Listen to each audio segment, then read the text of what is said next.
هذا القرآن يوحدنا لطريق الخير يوجهنا الله تعالى أنزله ورسول الله معلمنا هذا القرآن يوحدنا لطريق الخير يوجهنا. தற்பொழுது ஹாஃபிஸ் ஷமீமுல் இஸ்லாம் சாஹிப் அவர்கள் மௌலானா அத்தார் ரஹ்மான் அஸ்ஸுதி அவருடைய உரைகளிலிருந்து நமக்கான படிப்பினைகளை இன்ஷா அல்லாஹ் வழங்குவார்கள். பிஸ்மில்லாஹிர் ரஹ்மானிர் ரஹீம். அல்ஹம்துலில்லாஹி ரப்பில் ஆலமீன். அஸ்ஸலாத்து வஸ்ஸலாமு அலா அஷ்ரஃபில் அன்பியாஇ வல் முர்ஸலீன் சய்யிதினா முஹம்மதின் வ அலா ஆலிஹி வ ஸஹ்பிஹி அஜ்மஈன் வ மன் தபிஅஹும் பி இஹ்சானின் இலா யௌமிddin. أما بعد فقد قال الله تعالى في القرآن العظيم والفرقان المجيد أعوذ بالله من الشيطان الرجيم بسم الله الرحمن الرحيم إن للمتقين مفازا حدائق وأعنابا وكواعب أترابا وكأسا دهاقا صدق الله العظيم. அளவற்ற அருளாளனும் நிகரில்லா பேரன்புடையவனுமாகிய எல்லாம் அல்ல அல்லாஹ்வின் திருப்பெயரால் ஆரம்பம் செய்கின்றேன். சாந்தியும் சமாதானமும் நம் உயிரினும் மேலான உத்தம தூதர் முஹம்மது ஸல்லல்லாஹு அலைஹி வஸல்லம் அவர்கள் மீதும் அவர்களின் உற்றார் உறவினர் மீதும் அவர்களை பின்பற்றிய தோழர்கள் மீதும் தாபியன்கள் மீதும் தாபியன்கள் மீதும் இமாம்கள் மீதும் இங்கே அமர்ந்திருக்கின்ற இதை கேட்டுக்கொண்டிருக்கக்கூடிய நம் அனைவர் மீதும் எல்லாம் அல்ல அல்லாஹ்வின் சாந்தியும் சமாதானமும் அன்பும் கருணையும் ஈடேற்றமும் என்றென்றும் நிலவட்டுமாக என்று பிரார்த்தனை செய்து எனது உரையை ஆரம்பம் செய்கின்றேன். கண்ணியத்திற்குரிய பெரியோர்களே, உலமா பெருமக்களே, அருமை சகோதரர்களே, நண்பர்களே, அஸ்ஸலாமு அலைக்கும் வரஹ்மத்துல்லாஹி வபரகாத்துஹு. மௌலானா அத்தாவுர் ரஹ்மான் வஜிதி ரஹ்மஹுல்லா அவர்களினுடைய நினைவாக ஒரு முக்கியமான ஒரு அமர்விலே நாம் எல்லோரும் இங்கே குழுமி இருக்கின்றோம். நினைவலைகள் என்று வருகின்ற நேரத்தில் ஃபிக்ஹ் ரீதியாக ஒரு கருத்து முன்வைக்கப்படுகிறது. இது கூடுமா கூடாதா என்ற ஒரு நிலையில் கருத்துக்கள் முன்வைக்கப்படுகிறது. அவரவருடைய சிந்தனைக்கேற்ப அதை பற்றி அவர்கள் அறிந்து கொள்வார்கள். ஆனால் இது மாதிரி உள்ள ஒரு முக்கியமான ஷக்ஷியத் நம்மிடையே வாழக்கூடிய காலத்தில் ஒவ்வொரு நொடியையும் ஒவ்வொரு நிமிடத்தையும் ஒவ்வொரு நாளையும் ஒவ்வொரு பொழுதையும் ஒவ்வொரு இரவையும் நமக்கு ஒரு முன்மாதிரியாக அமைத்து சென்றவர்களை அவ்வளோ எளிதாக நாம் கடந்துவிட முடியாது என்று வருகின்ற போது இது போன்ற சில நினைவு கூறல்கள் அவசியப்படுகிறது. ஏனென்றால் உலமாக்கள் அருகும்போது உலமாக்களின் இல்மும் சேர்ந்து அருகுகிறது. அந்த இடத்தை நிரப்புவதற்கு ஒரு பெரிய எஃபர்ட் நம்ம போட வேண்டிய தேவை இருக்கிறது. சென்னையில் கூட இங்கே இருக்கக்கூடிய நம்முடைய மரியாதைக்குரிய ஆலிம் பெருந்தகை மன்சூர் காஷிஃபி எனக்கு எல்லாம் மிகவும் நெருக்கமான 2 பேரை சமீபத்தில் நாங்கள் இழந்திருக்கின்றோம். இலியாஸ் காஷிஃபி ஹஸ்ரத் என்று சொல்லக்கூடிய ஒரு பெரிய ஹத்தீப், தி நகரில் மோதிலால் தெருவினுடைய ஜும்மா மஸ்ஜிதிலே 20 வருஷத்துக்கு மேலாக கடமையாற்றியவர்கள். ஒரு நேரம் கூட சும்மா இருக்கிறதில்ல, ஓய்வில்லை. ஆள் ரொம்ப மென்மையானவர், பழகுவதற்கு ரொம்ப இன்மையானவர், இன்முகம்தான். ஆனால் செய்தியில் ரொம்ப தெளிவு இருக்கும், கருத்துக்கள் அப்படியே தெரிக்கும். எந்த ஒரு சமூக சூழலையும் அல்லாஹுக்காக ரசூலுக்காக காம்ப்ரமைஸ் பண்ணி கொள்ள மாட்டார்கள். அவர்கள் நம்மை விட்டு திடீரென்று விடைபெற்று சென்று விட்டார்கள். இதுவே தாங்க முடியாத நிலையில் அந்த ஜனாசாவிலே அதிகம் அந்த ஆர்கனைசிங்கில் இருந்த மௌலானாவோடு இருந்த நம்முடைய தர்வேஷ் ரஷாதி ஹஸ்ரத் அவங்க அடுத்த நாளே வஃபாத் ஆகுறாங்க. இப்போ சென்னையில் ஒரு மிகப்பெரிய வெற்றி. அவங்க 30 வருஷத்துக்கு மேலே மஸ்ஜித் ஹக்கானி வடபழனியில் உள்ள மஸ்ஜிதில் கடமையாற்றி யாருக்கும் தெரியாதவராக இல்லை, குழந்தை வரைக்கும். அவர்களை பற்றி நினைவு கூறும்போது அங்கே நான் ஜனாசாவுக்காக அங்கே மஸ்ஜிதில் வச்சிருந்த நேரத்தில் போனேன். ஜனாசா வெளியில் எடுத்துகிட்டு போயிட்டாங்க, பள்ளப்பட்டியில் அடக்குவதற்காக கொண்டு போயிட்டாங்க. அப்போ அங்கே ஒரு பையன் அந்த போர்டை பார்த்துக்கிட்டே நின்னான். சின்ன ஒரு 11 வயசு மதிக்கத்தக்க சின்ன பையன். அவன் கிட்ட போயிட்டு இவங்களை உனக்கு தெரியுமான்னு கேட்டேன். ஆமாம் தெரியும். எப்படின்னு சொல்லி கேட்டேன். நான் தொழுவ வரும்போது பார்ப்பேன், அவங்க என்னை கூப்பிடுவாங்க. என்ன கேட்பாங்க உங்ககிட்ட? சாப்பிட்டியான்னு கேட்பாங்க, நல்லா இருக்கிறியான்னு கேட்பாங்க. அப்போ அந்த பையனை கூட விட்டு வைக்கவில்லை. எல்லோரோடையும் நல்ல அணுகுமுறை. ஃபஜ்ர் தொழுகைக்கு பிறகு இங்கே தான் மனுஷன் இருப்பார் அப்படின்னு சொல்லிட்டு அவரை சந்திக்கணுன்னா அந்த கான்க்ரீட்டாக அந்த பள்ளிக்கு போனால் அங்கே உட்காந்துட்ருப்பாங்க. அங்கே நிறைய நேரம் தருவாங்க. உம்மத்தினுடைய கவலை பற்றி பேசுவாங்க. ஆர்கனைசிங் கெப்பாசிட்டியில் அவ்வளோ பெரிய திறமை இருக்கிறது. கடைசி நேரம் வரைக்கும் ஹஜ் கமிட்டியில் ஹஜ்ஜினுடைய ஏற்பாட்டினுடைய அத்தனை பொறுப்புகளையும் தாங்கி அந்த சகோதரர்கள் இங்கேயும் வந்திருக்காங்க. அவங்களோட ஹித்மத் செஞ்ச சகோதரர்கள், மன்னடியை சார்ந்த சகோதரர்கள் இங்கேயும் இருக்காங்க. அப்போ அந்த மாதிரி உள்ள ஒரு நபர் திடீரென்று நம்மை விட்டு அல்லாஹ் தஆலா பிரித்து விடுகிறான். அப்போ அது ஒரு வெற்றிடம் ஏற்படுகிறது. அந்த வெற்றிடத்தை நாம் தான் நிரப்ப வேண்டும். அதற்கான ஒரு நினைவலை இது.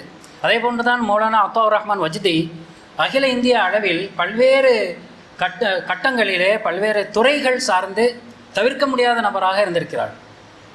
வஹதத்தை இஸ்லாமி என்று எடுத்துக்கொண்டால், வஹதத்தை இஸ்லாமி என்றால் ஒரு புது பெயராக இருக்கிறது. அது என்ன என்று பல பேர் கேட்பார்கள். வஹ்தா என்றால் ஒற்றுமை, இஸ்லாம் என்றால் இஸ்லாம், இஸ்லாத்திற்கான ஒற்றுமை, இஸ்லாமிய ஒற்றுமை. அதுதான் வஹதத்தை இஸ்லாமி ஹிந்த்.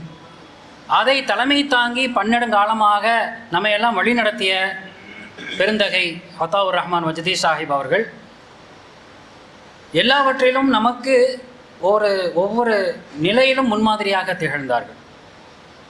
அவர்களுடைய மென்மையான முகத்தால், சிரிப்பால், அவர்களுடைய பேச்சில் பயன்படுத்தக்கூடிய வார்த்தைகளால், அந்த வார்த்தைகளினுடைய தெளிவால், கொஞ்சமாக பேசுவாங்க, ரொம்ப கொஞ்சமாக பேசுவாங்க, அதிகமாக கேட்பாங்க.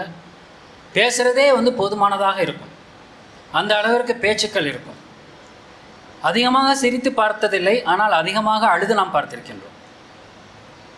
அவர்களுடைய பேச்சுக்கள் எல்லாவற்றிலுமே ஒற்றுமை ஒற்றுமை என்று இருக்கும். வஹதாவோடு இணைத்து சொல்கிறேன். ஒரு இயக்கம் தனிநபரை தவிர்த்து இயக்கம் ஆக முடியாது, இயக்கத்தை தவிர்த்து தனிநபர் இருக்க முடியாது என்று ரெண்டும் பின்னி பிணைந்த ஒரு ஷக்ஸு, ஒரு இண்டிவிஜுவல், அது அத்தாவுர் ரஹ்மான் வஜ்தி சாஹிப் என்று சொன்னால் அது மிகையாக இருக்க முடியாது.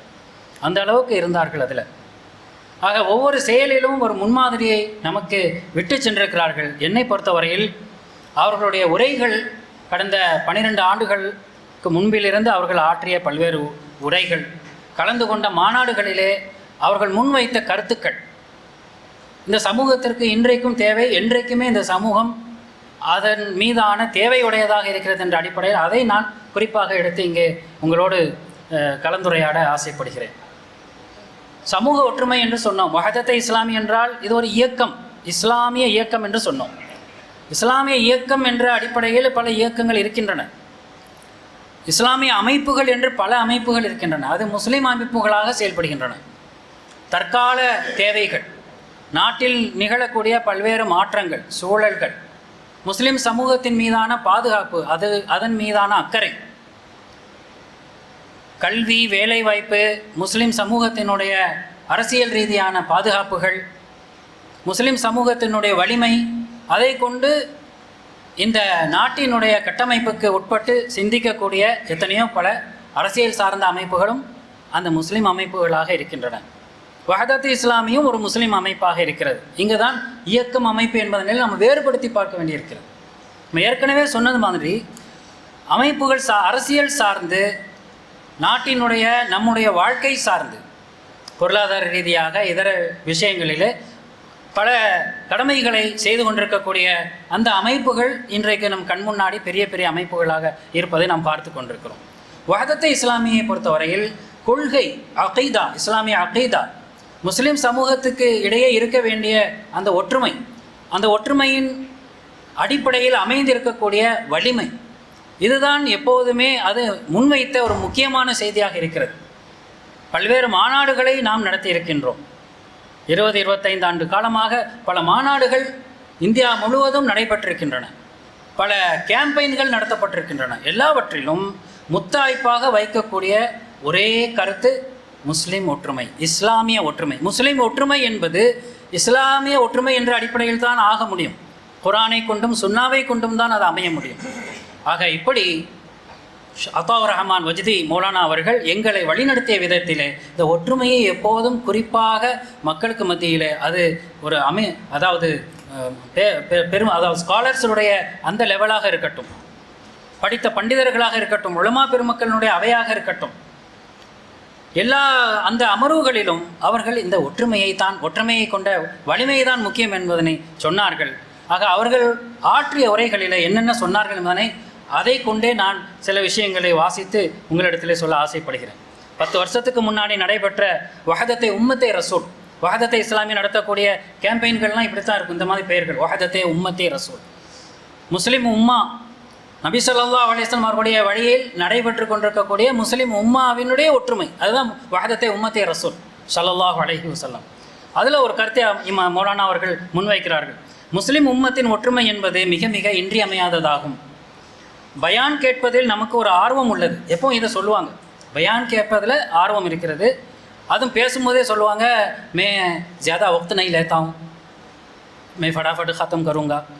பேசும்போதே இதுதான். அப்படி பேசின பேச்சுலையும் ஒரு 40 நிமிஷம் தாண்டி எங்கேயும் பேசினது பாக்கி இல்லை. நம்மலாம் பேசிக்கிட்டே இருக்கக்கூடிய ஆட்கள். அவங்கக்கிட்ட எல்லாமே இருந்துச்சு, 20 நிமிஷம் தான் அதிகமாக பேசியிருக்கிறாங்க. அதுக்கு மேலே பேசையில் நமக்கு வழிகாட்டி இருக்கிறாங்க. 20 நிமிஷம் போதும். நபி ஸல்லல்லாஹு அலைஹி வஸல்லமுடைய அந்த இறுதி பேருரை என்பது 22 நிமிஷம்னு அதையும் துல்லியமாக சொல்லுவாங்க. இந்த அளவுக்கு தான் அமைந்திருந்தது. அதனுடைய செய்தி இன்றைக்கும் நமக்கு தேவையுடையதாக இருக்கிறது அப்படின்னு சொல்லுவாங்க. மௌலானா அப்படி உரையாற்ற போது, பயான் கேட்பதில் நமக்கு ஒரு ஆர்வம் உள்ளது என்பது உண்மைதான். ஆனால் அதை கேட்ட பின் எவ்வாறு நாம் செயல்பட்டோம் என்பது அதைவிட மிக முக்கியமானதாகும். ஒற்றுமை என்பது பல தியாகங்களுக்கு பின் தான் அமைந்திடும். நேரம் இருக்கிறது, பொருள் இருக்கிறது, நம்முடைய உடலினுடைய செயல்பாடுகள் இருக்கிறது. இதற்கு பிறகுதான் ஒற்றுமை வரும். சிலர் மைட் இஸ் ரைட் என்று அடிப்படையில் தங்களின் காரியங்களை செய்து வருகிறார்கள். நாட்டில் நடக்கக்கூடிய நடப்பை பற்றி சொல்கிறார்கள். மைட் இஸ் ரைட், வலிமை தான் எல்லாமே, பலம் தான் எல்லாமே என்று அவர்கள் செய்து வருகிறார்கள். அதற்காக அதையெல்லாம் அவர்கள் சொல்லும் பிரகாரம் இதைத்தான் உண்ண வேண்டும், இப்படித்தான் பேச வேண்டும், இதைத்தான் உடுத்த வேண்டும் என்ற அந்த ஒரு அடிப்படையில் செயல்பட வேண்டிய தேவை நமக்கு இல்லை.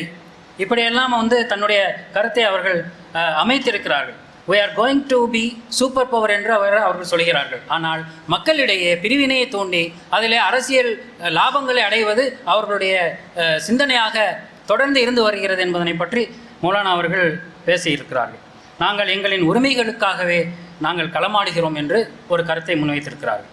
அதே போன்று குர்ஆன் ஹதீஸை கொண்டு ஒரு வார்த்தையை இமாம் மௌலானா அவர்கள் சொல்லும்போது, இன்றைக்கு குர்ஆனை கொண்டும் ஹதீஸை கொண்டும் நாம் பிரிந்து போவதற்கான வழிகளை தேடிக்கொண்டிருக்கிறோம்.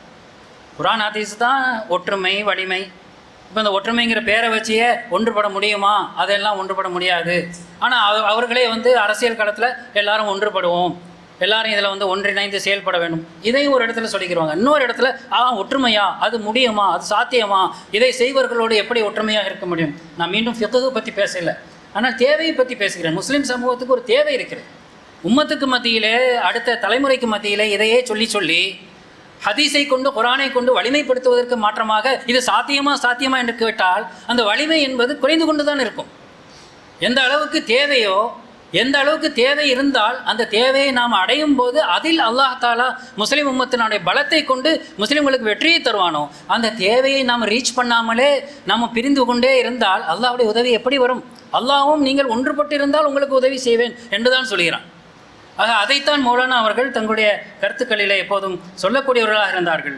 குர்ஆனை கொண்டும் ஹதீஸை கொண்டும் பிரிந்து போவதற்கான வழிகளை இன்றைக்கு நாம் தேடிக்கொண்டிருக்கிறோம். ஆனால் அனைத்து சின்னஞ்சிறு கருத்து வேறுபாடுகளையும் தாண்டி, பிரிவுகளை தாண்டி குர்ஆன் நம்மை ஒன்றுபடவே சொல்கிறது. வலா தஃபர்ரகு என்று சொல்கிறது. வஅதஸிமு பிஹப்லில்லாஹி ஜமீஅன் வலா தஃபர்ரகு, நீங்கள் பிரிந்து விடாதீர்கள் சொல்கிறது. இவங்க ஒற்றுமைங்கிறது ஒரு வார்த்தையாக குர்ஆனில் சொல்ல முடியுமான்னு கேட்பாங்க.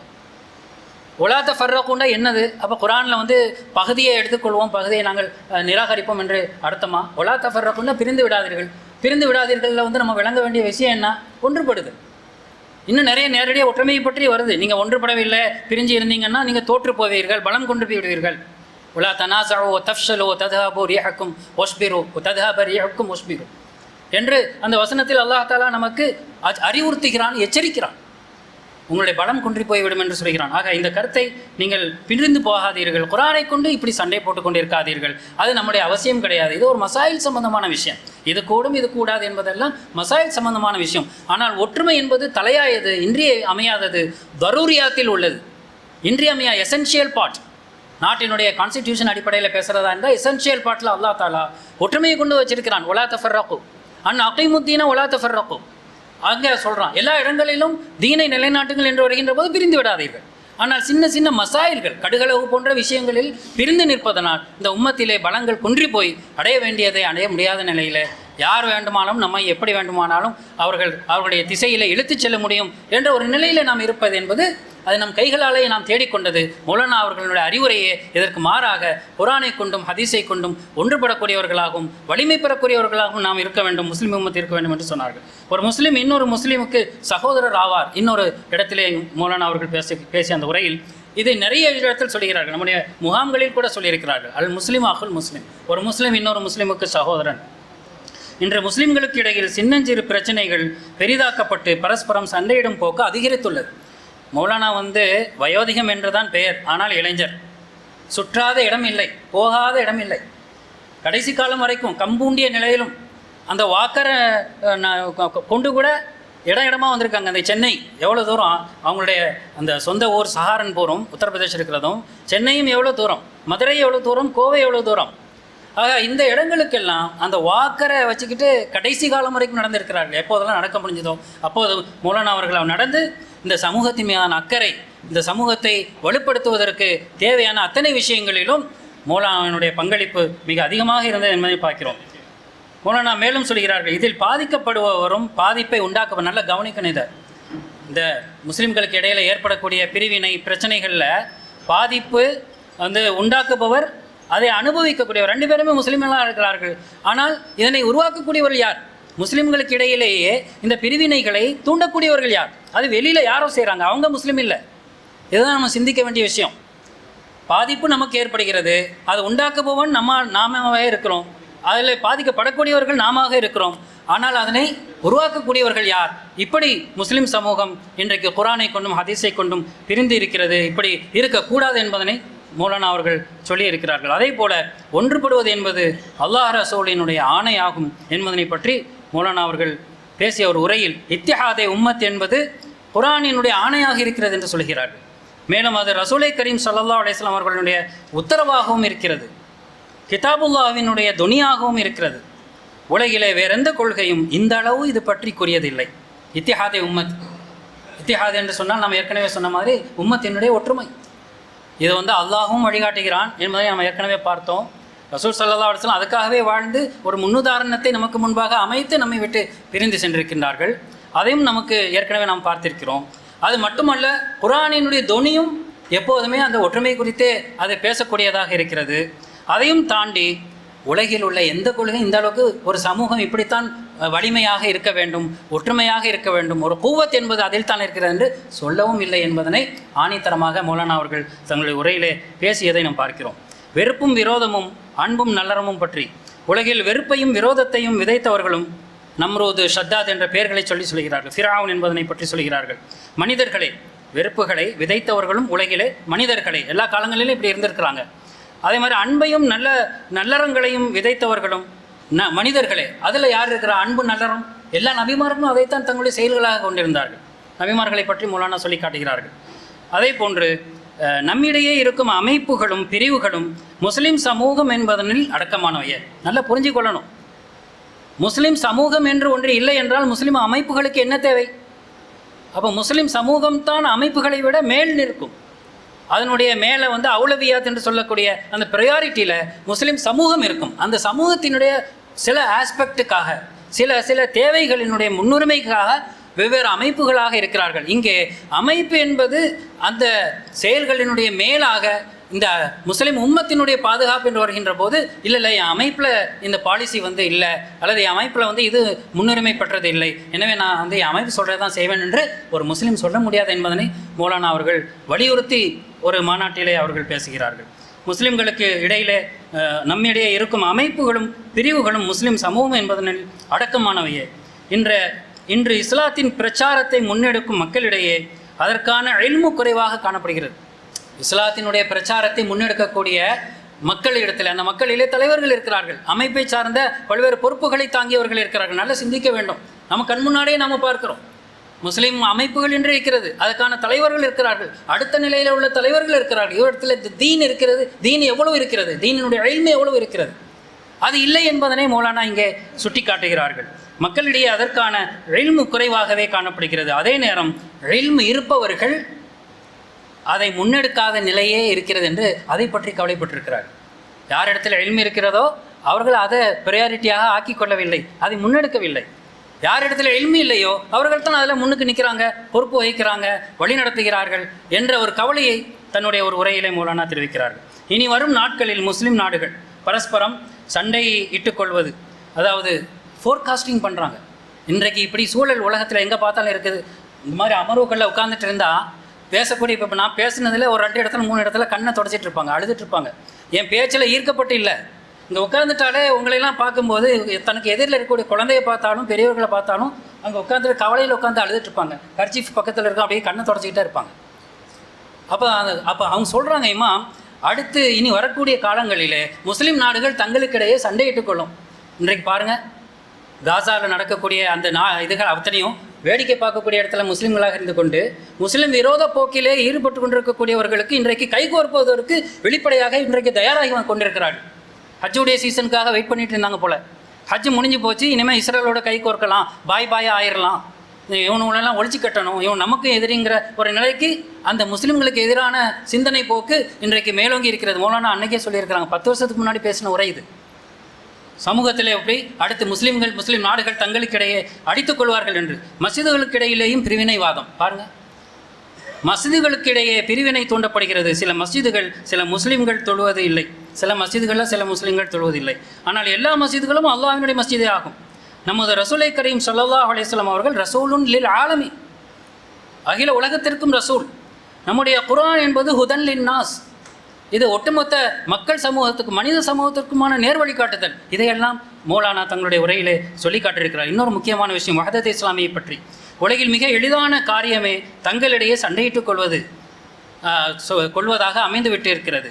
சண்டையிடுபவர்கள் என்னவோ நாம இருந்தாலும் அதை தூண்டி விடுபவர்கள் வேறு யாராகவே இருக்கிறார்கள். வஹதத் இஸ்லாமி ஒரு இஸ்லாமிய அமைப்பாகும். அதன் ஒழுங்குமுறையில் இத்திஹாத் என்பதே இடம்பெற்றுள்ளது. இத்திஹாதிலிருந்து தான், அந்த ஒற்றுமையை கொண்டு தான் வஹதத்துங்கிற பேரே இருக்குது. ஏனைய இஸ்லாமிய அமைப்புகளும் இருக்கவே செய்கின்றன.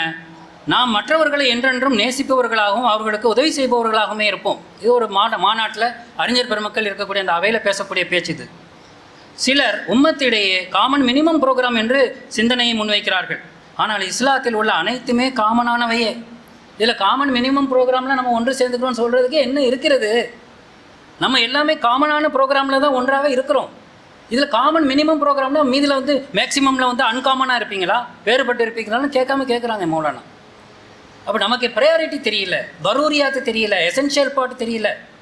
அதனால நம்ம இஷ்டம் போல் மனதில் படக்கூடியதெல்லாம் அவ்வப்போது காலச்சூழலில் அடித்து செல்லப்படக்கூடிய அலைகள் போன்று அங்கங்குமாக நாம் அலைந்து கொண்டிருக்கிறோம். அதை ப்ரையாரிட்டியாக நாம் மாற்றிக்கொண்டிருக்கிறோம். அப்படி செய்யக்கூடாது என்பதனை மௌலானா அவர்கள் வலியுறுத்துகிறார்கள். இஸ்லாம் உலகில் உள்ள அனைத்து மக்களையும் ஒன்றிணைக்கவே வழிகாட்டுகிறது. இமாம் இல்லாத உம்மத்தும் இல்லை, உம்மத் இல்லாத இமாமும் இல்லை என்று மௌலானா சொல்கிறார்கள். வஹதத் இஸ்லாமி அல் ஜமாஅத்துல் இஸ்லாமியா இல்லை. மதுரையில் பேசும்போது சொன்ன ஒரு விஷயம் இது. வஹதத் இஸ்லாமி என்பது அல் ஜமாஅத்துல் இஸ்லாமியா என்பது அல்ல. அதனுடைய அமீராக இருக்கக்கூடியவர் அமீருல் மூமினீனும் இல்லை. அல் ஜமாஅத்துல் இஸ்லாமியா என்பது வந்துவிட்டால் அதிலே வஹதத் இஸ்லாமியா அங்கமாகிவிடும். அந்த அமீருக்கு கீழாக பைஅத் செய்யும். அது வரும் வரைக்கும் அப்படி அதனை உருவாக்குவதிலே தான் செயல்பட்டு கொண்டிருக்கும் இந்த வஹதத் இஸ்லாமி என்பதனை மௌலானா அவர்கள் தெரிவித்திருப்பதை நாம் பார்க்கிறோம். ஃபத்வாவுக்கும் தக்வாவுக்கும் மத்தியிலே மௌலானாவுடைய தேர்ந்தெடுப்பு என்பது எப்போவும் தக்வாவாக இருந்தது. சகோதரர் உஸ்மான் காலித் சொன்ன மாதிரி எனக்கும் ஒரு அனுபவம் உண்டு. ட்ரிப்ளிகேனில் உட்காந்துட்டு இருக்கிறோம் ஒரு வீட்டில். உஸ்மான் காலிதுடைய வீடு தான். மௌலானா வந்திருக்காங்க. ஒரு 8 வருஷத்துக்கு முன்னாடி நிகழ்வு. குர்ஆன் சமமாக நாம் இருக்கிற இடத்துல பெட்டில் இருக்குது. எங்கிட்ட சொல்லலாம், அவங்க பக்கத்தில் 2-3 பேர் இருக்கிறாங்க, அவங்ககிட்ட சொல்லலாம். அது யாரோட ஒரு கையில் அங்கே வந்துருச்சுன்னு வைங்க. அவங்க மௌலானா யார்கிட்டையும் சொல்ல இல்லை, அவங்க எந்திரிச்சு அந்த குர்ஆனை எடுத்து இருக்கிறதுலே ஹைட்டான இடத்துல வைக்கிறாங்க. எப்படிப்பட்ட பாடத்தை செயலால் கற்றுத்தந்திருக்கிறார்கள் என்பதனை பார்க்கிறோம். இதுதான் தலைமைக்கான முத்தாய்ப்பான தகுதிகள். இதில் எல்லாம் மௌலானா எப்போதுமே மிளிர்ந்து கொண்டிருந்தார்கள், சுடர் விட்டு பிரகாசித்து கொண்டிருந்தார்கள் என்பதனை நாம் பார்க்கிறோம். அல்லாஹ் மர்ஹமுஹு அல்லாஹ் மக்ஃபிர் லஹு வர்ஹமு. மௌலானா was presiding the Babri Masjid action committee. Babri Masjid action committee என்று BMAC என்று சொல்லி ஒரு அசோசியேஷன் இருந்தது. பாபரி மஸ்ஜிதினுடைய சட்ட ரீதியான போராட்டங்களுக்கான எல்லா விதமான முன்னெடுப்புகளையும் இந்த ஆக்ஷன் கமிட்டி செய்தது. மௌலானா அவர்களுடைய வாழ்நாளிலே இந்த கோர்ட்டினுடைய கடைசி அந்த தீர்ப்பு வருவதற்கு முன்பாக வரைக்கும் இந்த ஆக்ஷன் கமிட்டியில் அவங்க தான் தலைமை தாங்கி இருந்தார்கள், வழிநடத்தி கொண்டிருந்தார்கள். அதிலும் காம்ப்ரமைஸ் பண்ணவே இல்லை. आसमान से ज़मीन तक பாபரி மஸ்ஜித் ஹி ரஹேங்கி மஸ்ஜித் ஹி ரஹேங்கி என்ற அந்த ஒற்றை கருத்தை எப்போதும் கூறக்கூடியவர்களாக இருந்தார்கள். ஆக இப்போ தமுமுகவினுடைய ஒரு கான்ஃபரன்ஸ் வந்து இதில் டெல்லியில் நடந்ததை நாம் பார்க்குறோம். அங்கேயும் மௌலானாக்கு பேசுகிறதுக்கு ஒரு சந்தர்ப்பத்தை கொடுத்தார்கள். அங்கேயும் முஸ்லீம் ஒற்றுமை சச்சார் கமிட்டியினுடைய ரிப்போர்ட்டை பேஸ் பண்ணி ஒரு பெரிய முஸ்லீம்களுக்கான உரிமை கோரல் போராட்டமாக தமுமுக அதை முன்னெடுத்தது. அங்கேயும் முஸ்லீம் ஒற்றுமையை அவர்கள் பேசி அந்த வசனத்தை அல்லாவுடைய அந்த குரானை அவர்கள் ஓதி காட்டுகிறார்கள். அல்லாஹும்ம மாலிக்கல் முல்க் தூத்தில் முல்க மன் தஷா வ தன்சிஉல் முல்க மிம்மன் தஷா. மாநாடு அரங்கு இன்னார் அமர்ந்திருக்கிறார்கள், அதில் இவர் இருக்கிறார். அவருக்கு முன்னாடி நான் எப்படி என்னுடைய செய்தியை சொல்வதில்லை. எங்கள் வாய்ப்பில் தான் எந்த செய்தியை சொன்னால் ரப்புக்கு பிடிக்குமோ அதனை எப்போதும் உரைக்கக்கூடிய இடத்திலே மௌலானா திகழ்ந்தார்கள் என்பதனை இந்த மாதிரி உள்ள செயல்களிலே நாம் பார்க்குறோம். சேக்ரிஃபைஸை பற்றி சொல்லவே தேவையில்லை. சிறைவாசங்கள் எமர்ஜென்சி காலத்திலேயே ஜமாத் இஸ்லாமியில் அப்போது மௌலானா அங்கம் வகித்த நேரம், அப்போது பல கொடுமைகளை வெளியிலிருந்து கொண்டு அனுபவித்தார்கள். அதற்கு பிறகு குஜராத்திலே கிட்டத்தட்ட அந்த 2003-4 அந்த பகுதியிலே மிகப்பெரிய அளவிற்கு ஒரு ஆண்டுக்கு மேலாக சிறைவாசம் மேற்கொண்டார்கள். அவங்க தான் இருக்கிறதுலே ஆக மூத்த வயசு உள்ளவங்க. இங்கே இருக்கக்கூடிய சகோதரர் புகாரி, அதே மாதிரி இங்கே இருக்கக்கூடிய சகோதரர் அலாவுதீன் எல்லாம் அவர்களோடு உள்ளே அந்த ஒரு ஆண்டு காலத்தை அதுக்கு மேலாக அவர்கள் உள்ளே இருந்தவர்கள் குஜராத்துடைய சிறையில் ரொம்ப மிக மோசமான முறையில் அவர்கள் நடத்தப்பட்டார்கள். உணவு எல்லாம் ரொம்ப மோசமான நிலையில் வழங்கப்பட்டது. ஒரு நேரத்தில் மௌலானாக்கு ஹார்ட் அட்டாக் வந்துருச்சு உள்ளுக்குள்ளே. அதுக்காக எல்லாருமே வந்து பெரிய அளவுக்கு அவங்கள வந்து பரிந்துரைக்கிறாங்க, ஹாஸ்பிட்டலுக்கு போகணுன்னு. போக மாட்டேன்னு நின்றாங்க. கடைசியில் மௌலானா வந்து எல்லாருடைய வற்புறுத்தனாலையும் ஹாஸ்பிட்டலுக்கு போனாங்க. போயிட்டு அந்த நாளில் ஒரு பகுதியிலே சிறைக்கு திரும்பி வந்துட்டாங்க. ஏன்னு சொன்னால் இந்த எஸ்கார்ட் போவாங்கல்ல, அவங்க வந்து இவரை பற்றி அங்கே வந்து டாக்டர்கிட்ட அறிமுகப்படுத்தினப்போ இது டேப்லெட் போட்டால் சரியாயிரும், இது என்னென்ன இதை பண்ணால் சரியாகிரும்னு சொல்லி உள்ளே அனுப்பி விட்டுட்டான். உள்ளே வரும்போது யாரெல்லாம் இப்படி பரிந்துரைத்தார்கள் அவங்கள பார்த்து, நான் அப்போவே சொன்னேன்னு நீங்கள் கேட்கலையே, நான் தான் போக மாட்டேன்னு தானே அவங்ககிட்ட சொன்னேன். அப்போ எந்த அளவுக்கு அந்த எதிராளிகளினுடைய நிலையை ஏற்கனவே அறிந்து வைத்து எந்த ஒரு நிலையிலும் அவர்களுடைய தேவை நமக்கு இல்லை, அல்லாஹ் நமக்கு அந்த வழியை காட்டுவான், அல்லாஹ் அந்த ஆரோக்கியத்தை கொடுக்க போதுமானவன் என்ற விஷயத்தில் எல்லாம் தியாகத்தை கொண்டு முன்மாதிரியாக இருந்தார்கள். இறுதி நிலை வரைக்கும் இப்படிப்பட்ட தியாகங்களில் முன்னெடுத்தார்கள் என்பதை நாம் பார்க்கிறோம். இன்னும் சொன்னால் மௌலானா அவர்கள் பிரிவினைக்கு எதிராக நாம் டிபேட் வச்சுக்கலாம், நம்ம வந்து கருத்து உரையாடல் வச்சுக்கலாம்னு சொல்லிட்டு மும்பையில் நடந்த ஒரு ப்ரெஸ் கான்ஃபரன்ஸில் சொல்கிறாங்க. மாணவர்கள் 2 பேர் அதாவது 30 வயசை தாண்டிய மாணவர்கள் சிம்முங்கிற பேரில் செயல்பட்டாங்கன்னு சொல்லி சிம்மு தடைக்கு பிறகு அவன் பிடிச்சிட்டு போயிட்டான். ஒரு 8 வருஷத்துக்கு முன்னாடி நடந்த செயல். அப்போ ஒரு ப்ரெஸ் கான்ஃபரன்ஸ் நடக்கிறது. நம்முடைய இப்போது உள்ள அமீரே மோஹ்தரம் ஜியாதி சித்திக் சாபா அதில் இருக்கிறாங்க. அப்போ அதில் வந்து மௌலானா இருக்கும்போது ஆணித்தரமாக உரைக்கிறார்கள், நாங்கள் வந்து we are calling you for the discussion, let us have the discussion. யார் பிரிவினையை தூண்டுகிறார்கள், யார் ஒற்றுமையை விதைக்கிறார்கள், நம்ம பேசுவோம், வரீலா தயாரா என்று கேட்டார்கள். அந்த மக்கள் அந்த ப்ரெஸ் கான்ஃபரன்ஸில் உள்ள ரிப்போர்ட்டர்ஸுக்கு முன்பாடி ஜேர்னலிஸ்டுகளுக்கு முன்பாக இதை வந்து அவர் மூலம் ஆணித்தரமாக முன்வைத்ததையே பார்க்கிறோம். ஆக நாம் பிரிவினைக்கு துணை நிற்பவர்கள் இல்லை. அரசியல் உள்நோக்கம் கொண்டு அரசியல் லாபம் கொண்டு மக்களை பிரித்து அதன் மூலமாக அதிகாரத்தை தக்க வைத்துக் கொள்வதிலே சிலர் எப்போதும் முனைப்போடு செயல்பட்டு கொண்டிருக்கிறார்கள். வஹதத் இஸ்லாமினுடைய பணி அது கிடையாது. நான் சிம்முக்கு வக்கீலாக இல்லை, சிம்முடைய கோட்டையுடைய வக்கீல் அது வேற ஆள். ஆனால் இப்படி அநியாயமான முறையில் செய்யாத குற்றத்திற்கு அந்த பெயரை சொல்லி இளைஞர்களை அவர்களுடைய வந்து இது மாதிரி அதாவது சட்ட விரோதமாக வந்து பொய்யான குற்றச்சாட்டுகளை கூறி இந்த மாதிரி வந்து கைது செய்வதை நாங்கள் கண்டிக்கிறோம் என்று அந்த நிலையிலே தங்களுடைய கருத்தை முன்வைத்தார்கள் என்பதை நாம் பார்க்கிறோம். நபி ஸல்லல்லாஹு அலைஹி வஸல்லம் அவர்களுக்கு எதிராக நிற்பவர்கள் ஒருபோதும், இது முக்கியமான விஷயம், இதை சொல்லி நான் முடிச்சுக்கிறேன். அந்த ராஷ்ட்ரிய மஞ்சுன்னு சொல்லிட்டு இவங்க கட்டமைச்சாங்க இல்லை, இங்கே கூட சில ஷைத்தான்கள் அதில் வந்து தலைமை தாங்கி நடந்துட்டு இருக்கிறாங்களே, அந்த முஸ்லீம் ராஷ்ட்ரிய மஞ்ச் இதுக்கு எதிராக முன்வைத்த விஷயம் எப்படி சொல்கிறாங்க பாருங்கள். இஸ்லாம் ஒரு மாபெரும் கொள்கையாகும், அதில் அகீதாவும் இருக்கிறது, அஹ்லாக்கும் இருக்கிறது, அதில் போராட்டமும் இருக்கிறது, சமாதானமும் இருக்கிறது. இஸ்லாத்தில் எந்த ஒரு பாகத்தையும் நாம் மாற்றிவிட முடியாததாகும். நபி ஸல்லல்லாஹு அலைஹி வஸல்லம் அவர்களுக்கு எதிராக நிற்பவர்கள் ஒருபோதும் நமது நண்பர்களாக இருக்க மாட்டார்கள். மேலும் அவ்வாறாக நமக்கு எதிராக நிற்பவர்களுக்கு உதவுபவர்கள், அவர்களோடு இணைந்து செயல்படுபவர்களோடும் நாம் ஒருபோதும் சேர்ந்திருக்க மாட்டோம். நாட்டில் உள்ள பல கோடி மக்கள் எதை உடுத்த வேண்டும், எதை உண்ண வேண்டும் என்பதனை எல்லாம் வேறு சிலர் முடிவு செய்கின்றனர். நாம் அதை முடிவெடுக்க வேண்டுமா அல்லது அவர்கள் முடிவெடுப்பார்களா? நாட்டின் சுதந்திரத்தில் எவ்வித பங்கையும் செலுத்தாதவர்கள் அவர்கள், எவ்வித ஆக்கப்பூர்வமான சிந்தனையும் இல்லாதவர்கள் அவர்கள். உம்மத்தாக இருக்கும் வரை நமது பலம் பலமாக இருக்கும். பாட்டல் லைன் மெசேஜ் இதுதான். உம்மத்தாக இருக்கும் வரை நமது பலம் பலமாக இருக்கும். அப்போ உம்மத்தில் வந்து உம்மத்து இல்லைன்னா எங்கே பார்க்கணும்? ஒயின் தனாசாத்தம் ஃபீ ஷைன் ஃபருத்து இலல்லாஹி வ ரசூல், அல்லாஹ்வின் பாலும் ரசூலின் பாலும் குர்ஆனின் பாலும் நாம் மீண்டால் தான் உம்மத்தினுடைய பலம் எப்படி அமைக்க முடியும் என்பதனை சிந்திக்க முடியும். இப்படிப்பட்ட மிகப்பெரிய சொற்களையும் பேச்சுக்களையும் மௌலானா தங்களுடைய பேச்சுக்களிலே தொடர்ந்து அமைத்து கொண்டவர்கள். இப்படித்தான் எங்களை நெறிப்படுத்தினார்கள், இப்படித்தான் எங்களுக்கு வழிகாட்டினார்கள். இன்னும் அவர்களை பற்றி நிறைய நாம் சொல்லிக்கொண்டே போகலாம். ஆனாலும் அடுத்தவர்களுக்கு வழிவிட்டு என்னுடைய உரையை இதோடு நிறைவு செய்கிறேன். ரப்பனா தக்கபல் மின்னா இன்னக அந்த சமீஉல் அலீம் வதுப் அலைனா இன்னக அந்த தவ்வாபுர் ரஹீம்.